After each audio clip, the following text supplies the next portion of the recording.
Welcome back to Neil RC, y'all. I'm Scott. You are you. Here we are back with another video.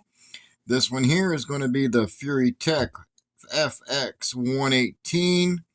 It's also Hobby Plus. Also went in on this build. This one here is my little vehicle that I have for my 18th scale. I love this little rig. This little rig does absolutely awesome now.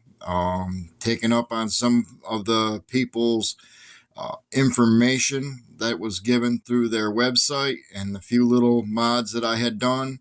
This little rig right here does absolutely awesome now. I really do like the way it is out of the box. It did really well. We'll say it did good, real good. It's doing a lot better now that I've changed a few things. Some people didn't have a problem with the actual tires and rims. I unfortunately had some issues with the tires, with the grip and slip. But for being a stock tire, depending on what you were using it for in your own environment, makes a big difference in what works for you. I have found here in my own environment down here in Louisiana that different tread patterns don't work as well as others. That comes with any scale RC or any name brand RC. Don't let that stop you from getting the Fury Tech because you don't like the tires, or you don't like the rims, or you don't like the way the shocks are, or the axles, or it's just too small. Well, when you get weather that prevents you from going outside and enjoying your hobby, you find ways of bringing that hobby inside so that you can enjoy. So here is my Fury Tech. We'll go ahead and we'll talk about this Fury Tech. So anyway, with this Fury Tech, I've got the body pins removed, and I did disconnect the lights from the light bar, make it a little easier so that we can see what we are looking at. This is my Fury Tech. I love the way the suspension moves. Now, I have lowered the front, the fronts here all the way down into the very bottom hole on the fronts, so I can get that low down and keep it up a little bit. I did raise the shock location here as far as with the tensioner all the way down on both sides. It was allowing me to sit somewhere right around here before. With it being down there, it still gives me my ride height and still has the flexibility that it does need. On the back, as you will see here, it is in the top hole in the very bottom. There's two sets of holes, your bottom set and your top set. The rear is in the top set all the way down. One, it does clear the receiver, and it does also clear the ESC, just barely by setting them in this way. Okay, I still have my battery down there in the center. I have not done any upgrades with moving all that up here yet. Why? Because I like the position of it. I could easily do that with what I'm about to ready to talk to you next. I went ahead and I had done some modifications here with the steel drive lines already, because everybody was having problems with these connectors here, and especially up here in the front busting loose. So when I seen what they were talking about and having those issues, I just stepped up and I got the new steel drive lines for this particular vehicle. Where I got them from, I would have to say I'm thinking they were Endura's axles or drive lines. Yeah, they were definitely Endura's on that. I stepped up and got those. And I also went ahead and got some new tires. As you can see here, these are not the stock tires. These here are a little bit softer compound, a little bit more meat, and they do work better on my track. Now, that does not mean that these tires are going to work good on yours. As I have mentioned in my previous videos, I do climb on a lot of limestone and sand, some mixed wash gravel, so therefore I have to have something that grabs that particular compound or that material, and I have to have this kind of compound for them to grab for me. Did the other tires work? That is another definition of work. Yes, they did skate across. Did they actually grab how I wanted them to for my liking on my course? No, they did not. So that's why I went ahead, I did some looking, and I found these ones here from Endura. These are a crawler tire. These crawler tires are a 62 by 24, and the radius inside of these tires for the rims are a 1.2. They are not just your regular 1.0s, and they're not anything bigger. They are just a regular 1.2. The rims that this rig is running on are glowback. I did some research. I found out that they actually had the internal ring were made of brass, and you could order them in different weights. I've got the heavier ones up front to give me my weight bias. I've got the lighter ones in the rear, which gives me my low end traction for the rear. It seems for me to work really well. I'm not complaining with this setup at all now. This vehicle will climb my course over there, and hopefully later on this week we will get to see that in my end. It does have the standard plastic axles front and rear.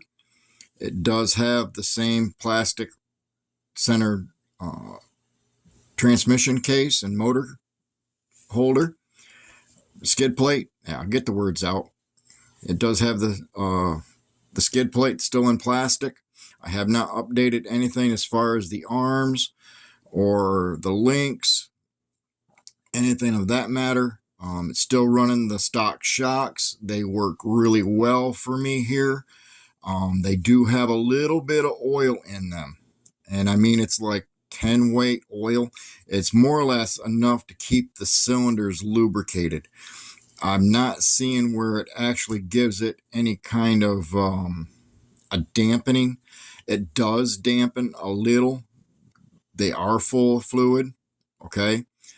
But I myself am not seeing the difference in the dampening. I see that they are moving a lot freer with that oil in there now. It still is running the Fury Tech Venom motor. That Venom motor is a 1212-3450 Venom. I believe that same KV motor is also in one of my other vehicles that we had just done. And I'm believing that is in the C10, that same motor. It's all that other motor isn't a Venom, it's a Komodo, but this here's the Venom running that same KV. I don't have a problem with this motor at all. The motor does not seem to clog. I've not had any problems with the ESC connecting. I have not had any problems with the electronic speed control, with the FOC. I have not had any problems with the Bluetooth capability of it. You do want to go to your app once you get it downloaded and keep up on those updates. Those updates are key. If you're not having problems with it now, fine. But later on, when you start having problems with it, with the motor getting warm, the battery draining or not giving you proper voltage, your RPMs not showing you proper RPMs of the motor, and the speed control usage of battery voltage, that has to do with the app being updated. It gives you better opportunities there to keep that app updated. It's real easy to do. You just go into your phone, you go to your settings, you'll pull down your settings, you'll see that there's a new update or not. You'll touch it, it'll download that update, you'll connect your rig, boom, it's done. Just that simple, okay? It's nothing that hard. This one here is still running the stock pinion and stock spur. I have not touched any of that. It is a 2A-BS on the receiver back here is what I'm seeing here. You can see, let me get my big fat hands out of the way and see if I can't pull this into the camera. It is the FS-R, I believe that is. Yes, R4P-BS, 2 amp -BS. It is a 2.4 gigahertz receiver with the FOC. The battery itself is a 2S 7.4 FuryTech 600 mAh battery. It really does fit in here nice and tightly. The rubber bands are still doing their job with holding the battery down. I don't have any reasons to remove that from here because of the front weight bias that I have here now in the front with those rims and beadlock rings weighing as much as they do. I believe it's somewhere right around 5. I don't know. I'd have to actually check it. I'll leave that in the information below, or post it in the comments here, or post it across the screen here. When I pull that app up, where I got these from, I'll check to see what the weights were on them. But I know I ordered 2 separate weights, one for the front and one for the rear. That way I could have them adjusted properly for my setup. The servo seems to be doing really, really well in this yet. I have not yet had any reasons to change anything there. It is not running any kind of a servo saver in the front. It is still running the stock setup on that.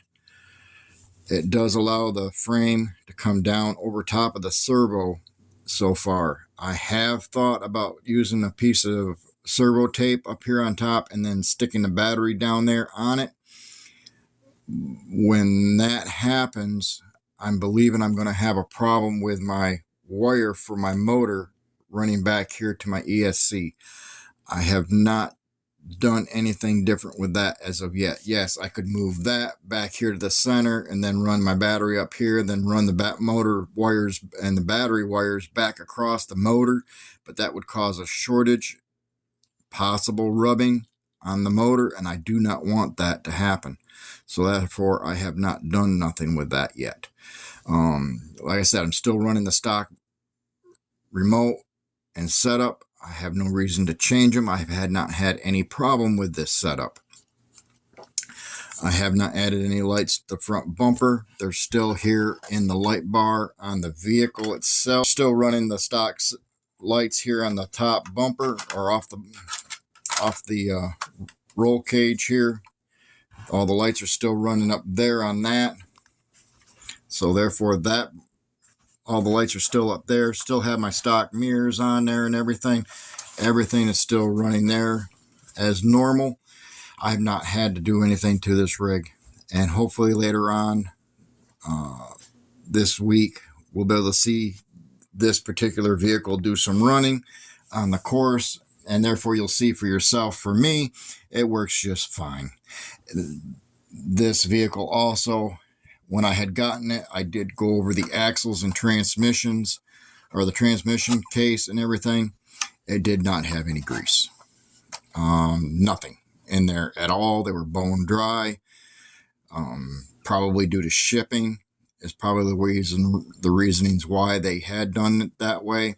So it went through here, and I also got the cow RC out and started lubing up all my bearings.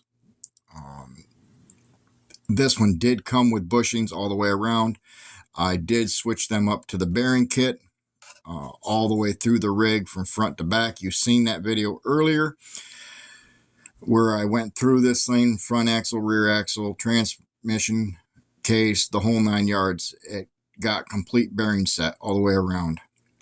Went ahead and touched it up with some udder butter from Cow RC, www.cowrc, nothing better than the butter. Butter. Love it. So anyway, that's this vehicle. That's all I got to say about it. Hopefully this next week, guys, we'll be able to go ahead and get some running on the course. This is the last vehicle that I've gotten as of this point here at the house to run or to talk about. Hopefully the views will keep climbing up. Thank you again for coming back, watching this video for this beautiful Monday that we're having here in Louisiana. It is a work day, so I've got to get back to work. We'll catch you later. You have fun. Get out there and do some RCing if you can. If not, get home and do some RCing. Who knows? Maybe you'll be able to learn something just like I did. Y'all have fun now. Thanks again for coming back. Make sure you hit that thumbs up. Make sure you hit that subscribe button. Hit that bell for the notifications. Would greatly appreciate it. And like I said, it doesn't cost you anything. It just keeps my channel getting noticed, and you'll keep getting your information as I see it.